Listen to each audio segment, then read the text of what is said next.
अस्सलामुअलैकुम, मेरा नाम वसीउल्लाह ख़ान है और आज के दिन हम माइक्रोबायोलॉजी का सेकंड पार्ट डिस्कस करेंगे। तो वीडियो स्टार्ट करने से पहले आप सबसे रिक्वेस्ट है कि अगर आप चैनल पे नए हैं तो काइंडली चैनल को सब्सक्राइब कर लें और कमेंट लाजमी कीजिएगा। तो आज हम बात करेंगे बैक्टीरिया के स्ट्रक्चर के हवाले से। तो on the basis of many features we can classify bacteria has a follow. हमने बहुत से फीचर्स के बेसिस पे बैक्टीरिया को 3 पार्ट्स में डिवाइड किया हुआ है। सबसे पहले हमारे पास आता है एक्सटर्नल कंपोनेंट, जिसमें फ्लैजिला है, ग्लाइकोकैलिक्स है, कैप्सूल है, स्लिम लेयर है। सेकंड पार्ट हमारे पास सेल वॉल है और थर्ड जो है इंटरनल कंपोनेंट्स, जिसमें साइटोप्लाज्मिक मेम्ब्रेन है और राइबोसोम है। तो हम इन सब को अभी अलग अलग डिटेल में डिस्कस करेंगे। सबसे पहले हम बात करेंगे फ्लैजिला के हवाले से। Bacterial flagella are thin hair like filament with a helical shape that extend from the cytoplasmic membrane and through cell wall। Bacterial flagella जो है ये बेसिकली एक नैरो थिन पतला सा हेयर लाइक स्ट्रक्चर है जो कि साइटोप्लाज्मिक मेम्ब्रेन से स्टार्ट होके सेल वॉल से बाहर की तरफ आ जाता है। ठीक है। Flagella are used for swimming and it's allow them to move toward a more favorable environment। अब फ्लैजिला बेसिकली क्या काम करता है? फ्लैजिला जो इसका जो फंक्शन है बैक्टीरिया को मूवमेंट देना। ठीक है, फ्लैजिला का जो काम है वो क्या है कि बैक्टीरिया को वो मूवमेंट देता है, एक जगह से दूसरी जगह तक मूवमेंट में हेल्प आउट करता है। Some bacteria are flagellated while some are non flagellated. अब बैक्टीरिया भी दो टाइप के हैं कि कुछ बैक्टीरियाज के पास जो है फ्लैजिला होता है तो वो इजीली मूव कर जाते हैं एक जगह से दूसरी जगह की तरफ, लेकिन कुछ बैक्टीरिया जो है उनके पास फ्लैजिला नहीं होता तो वो मूवमेंट नहीं कर पाते। ये टाइप्स ऑफ फ्लैजिला हमारे पास होती है। कहीं पे 3 फ्लैजिलास हैं, कहीं पे जो है 1 है, कहीं पे जो है दोनों तरफ है, कहीं पे मल्टीपल्स है। ठीक है। Glycocalyx. It is an outer filamentous, gelatinous, sticky coating of carbohydrate-rich molecule on the surface of certain cells। अब ग्लाइकोकैलिक्स क्या है? बेसिकली ये एक गैलेक्टेनियस स्टिकी कोटिंग होती है जो कि कार्बोहाइड्रेट मॉलिक्यूल से बना होता है। ये एक स्टिकी गैलेक्टेनियस कोटिंग होती है आउटर, जो कि कार्बोहाइड्रेट से, शुगर से जो है बना होता है। It is secreted by some bacteria itself. और ये बैक्टीरिया जो है ख़ुद से ही बनाता है, ख़ुद से ही इस आउटर लेयर को जो है, इस कोटिंग को सिक्रीट कर रहा होता है। अब ग्लाइकोकैलिक्स का फंक्शन क्या है कि it help in adherence to environmental surface, colonise and resist flushing. इसका जो सबसे पहला फंक्शन है वो ये है कि ये ग्लाइकोकैलिक्स के थ्रू जो है बैक्टीरिया किसी भी सरफेस पे जाके स्टिक हो सकता है, वहाँ पे अटैच हो सकता है। सेकंड, ये वहाँ पे ख़ुद को जो है कॉलोनाइज का मतलब है ख़ुद को मल्टीप्लाई कर सकता है, ग्रो करवा सकता है ग्लाइकोकैलिक्स के थ्रू। Confronts resistance to phagocytosis. और ये ख़ुद को इम्यून सिस्टम से बचा सकता है। इम्यून सिस्टम क्या करता है कि उसमें कुछ सेल्स है जो कि इन बैक्टीरियाज को इनगल्फ कर लेते हैं। ये इनगल्फ का मतलब कि निगल लेते हैं, खा लेते हैं। तो इस करने को हम कहते हैं फेगोसाइटोसिस, इस प्रोसेस को। तो ग्लाइकोकैलिक्स के थ्रू क्या होता है कि ये फेगोसाइट नहीं हो पाते, फेगोसाइटोसिस इनकी नहीं हो पाती, जो सेल्स है इम्यून सिस्टम के वो इनको नहीं खा पाते। ठीक है। थर्ड है फॉर्मेशन ऑफ बायोफिल्म। ये जो है बायोफिल्म की फॉर्मेशन भी करते हैं, बायोफिल्म भी बनाते हैं। बायोफिल्म बेसिकली क्या है? A living layer of bacteria attaching to the surface. और ये क्या है? एक लेयर है जो कि बैक्टीरिया को किसी भी सरफेस पे अटैच होने पे हेल्प आउट करती है। ठीक है। इफ़ अ ग्लाइकोकैलिक्स, अब ग्लाइकोकैलिक्स हमारे पास दो टाइप के हैं। If a glycocalyx is a frame attach to the underlying cell wall, the glycocalyx is then called as a gelatinous bacterial capsule. अगर ग्लाइकोकैलिक्स जो है वो फ्रेमली सही से अटैच हुआ है जो सेल वॉल के साथ, तो इस ग्लाइकोकैलिक्स को हम गैलेक्टेनियस बैक्टीरियल कैप्सूल कहेंगे। Second है a more loosely attached glycocalyx that can be removed from the cell more easily is called as a slim layer।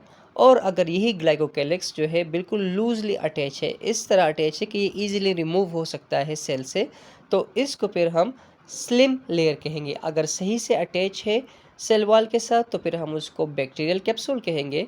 और अगर लूजली है, इस हद तक जो है ये अटैच है कि ये ईजिली रिमूव हो सकता है, तो उसको फिर हम स्लिम लेयर कहेंगे।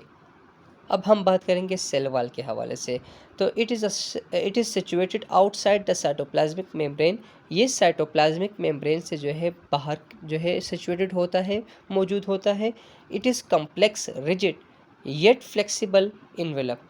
ये बेसिकली कम्प्लेक्स होता है, मल्टीपल लेयर इसके हैं, और रिजिड का मतलब है सख्त होता है, लेकिन इसके बावजूद भी ये फ्लेक्सिबल होता है। The backbone of the bacterial cell wall is a micromolecules called peptidoglycan, also called murine, that is made up of amino acid and sugar unit. अब बैक्टीरियल सेल वॉल का जो बैकबोन है, जो बैक्टीरियल सेल वॉल को बनाता है, वो क्या है? इसको हम कहते हैं मैक्रोमोलेक्यूल, जिसको हम पेप्टाइडोग्लाइकेन भी कहते हैं, और पेप्टाइडोग्लाइकेन का दूसरा नाम जो है म्यूरेन भी है। यही पेप्टाइडोग्लाइकेन जो है ये दो चीज़ों से मिलके बना है, अमाइनो एसिड से और शुगर से। शुगर और अमाइनो एसिड जब आपस में मिलेंगे तो पेप्टाइडोग्लाइकेन बनाएंगे, जिसको हम म्यूरेन कहते हैं, और यही जो है बैकबोन है किस चीज़ का? बैक्टीरियल सेल वॉल का।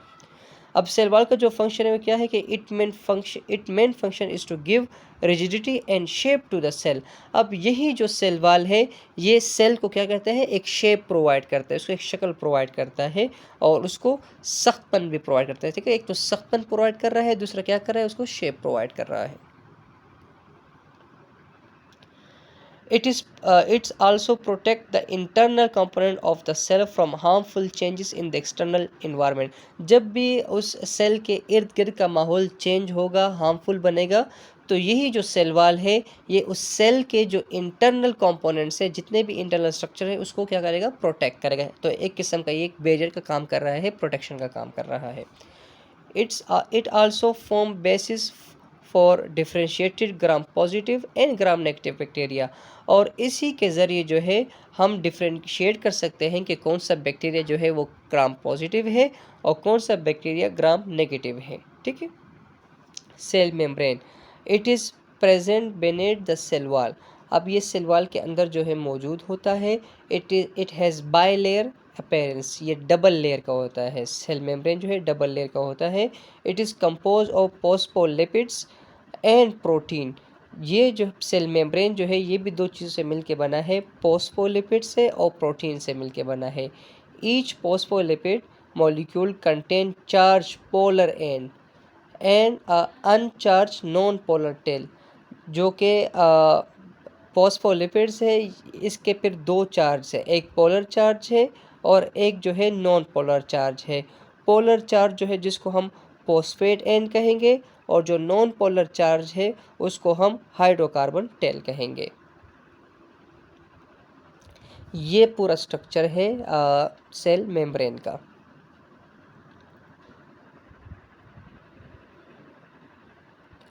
फंक्शन, अब जो सेल मेम्ब्रेन है इसके फंक्शन क्या है?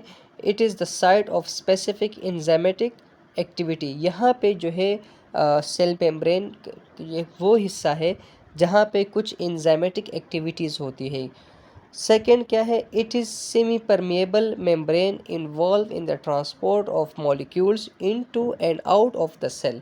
सेकेंड इसका फंक्शन क्या है कि ये सेमी परमिएबल मेम्ब्रेन है। ठीक है, सेमी परमिएबल मेम्ब्रेन का मतलब ये है कि ये हर किसी को जो है सेल के अंदर जाने नहीं देता। कुछ ख़ास ऐसे मॉलिक्यूल्स होंगे जो सेल को ज़रूरत होगी उसकी, तो वो सिर्फ उसी को जो है सेलेक्ट करके अंदर भेजेगा, बाकी किसी को भी जो है अंदर दाखिल होने की इजाज़त नहीं होगी। तो इसलिए इसको हमने सेमी परमिएबल मेम्ब्रेन कहा हुआ है कि इसी के ज़रिए क्या होता है, सेलेक्टिव जो मॉलिक्यूल्स होंगे वो सेल के अंदर जाएंगे और सेल से बाहर आएंगे। फिर थर्ड हमारे पास है कि the cytoplasmic membrane of many bacteria extend into the cytoplasm to form tubules called mesosome which help in respiration. अब कुछ ऐसे बैक्टीरियाज हैं कि जिसके साइटोप्लाज्मिक मेम्ब्रेन जो है वो फोल्ड हुए होते हैं, और ये फोल्ड होकर क्या बनाते हैं? ट्यूब्यूल्स बनाते हैं, और उस ट्यूब्यूल्स को फिर हम मीसोसोम कहते हैं। ये मीसोसोम क्या करते हैं? बेसिकली एनर्जी प्रोडक्शन में काम करते हैं। लेकिन ना रिस्पायरेशन का मतलब यहाँ पे ये है कि एनर्जी प्रोडक्शन में हेल्प आउट करते हैं।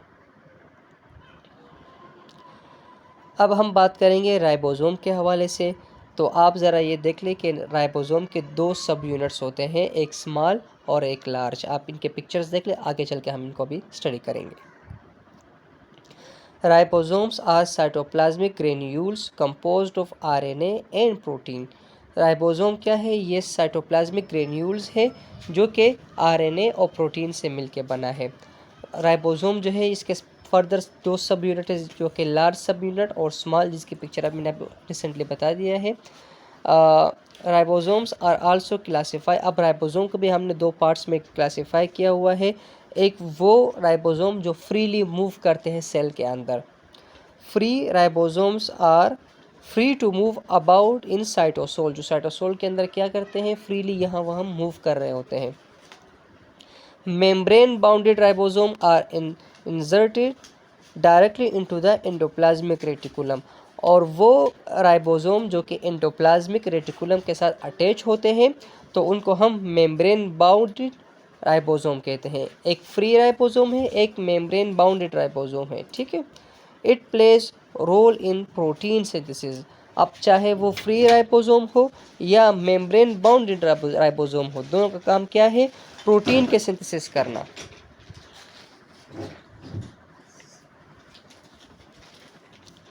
ये तो बात हो गई है बैक्टीरिया के हवाले से। अब हम बात करेंगे वायरसेस के हवाले से। तो वायरस क्या है? दे आर सब OPEC infectious agent that is not able to grow or reproduce outside a host cell. It is a non-cellular but consists of a core of DNA or RNA surrounded by a protein coat. Viruses क्या है? ये एक छोटा सा infectious agent है जो कि इस काबिल नहीं है कि वो खुद से जो है अपने आप को ग्रो कर सके, अपने आप को जो है मिच्योर करवा सके, अपने आप को जो है मल्टीप्लाई करवा सके, बल्कि ये जो है जब तक ये होस्ट सेल इसको नहीं मिलता ये किसी काम का नहीं है। और it is a non cellular, ये सेल टाइप बिल्कुल नहीं है। क्यों? लेकिन इसके अंदर फिर भी क्या है? डीएनए और आरएनए है, और डीएनए और आरएनए को इसके सराउंड में क्या है? प्रोटीन कोट मौजूद है। Properties of viruses. अब हम वायरस के कुछ प्रॉपर्टीज़ पढ़ेंगे। The size of virus range from 20 to 30 nm। ये बहुत ही छोटे साइज़ का होता है, इसलिए इसको स्टडी करने के लिए ये सिंपल माइक्रोस्कोप की नहीं बल्कि इलेक्ट्रॉन माइक्रोस्कोप की ज़रूरत पड़ती है, जिसके ज़रिए फिर हम इस वायरसेस को हम स्टडी कर सकते हैं। It consist of an inner core of DNA surrounded by an outer core of protein and a tail consist of several protein.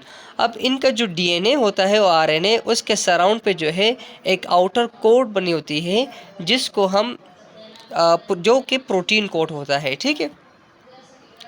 The virus does not have any nucleus, cytoplasm और cell wall. हमने कहा ये non cellular है। वो क्यों non cellular? क्योंकि इसके अंदर ना न्यूक्लियस है, ना साइटोप्लाज्म है, ना ही सेल वॉल है।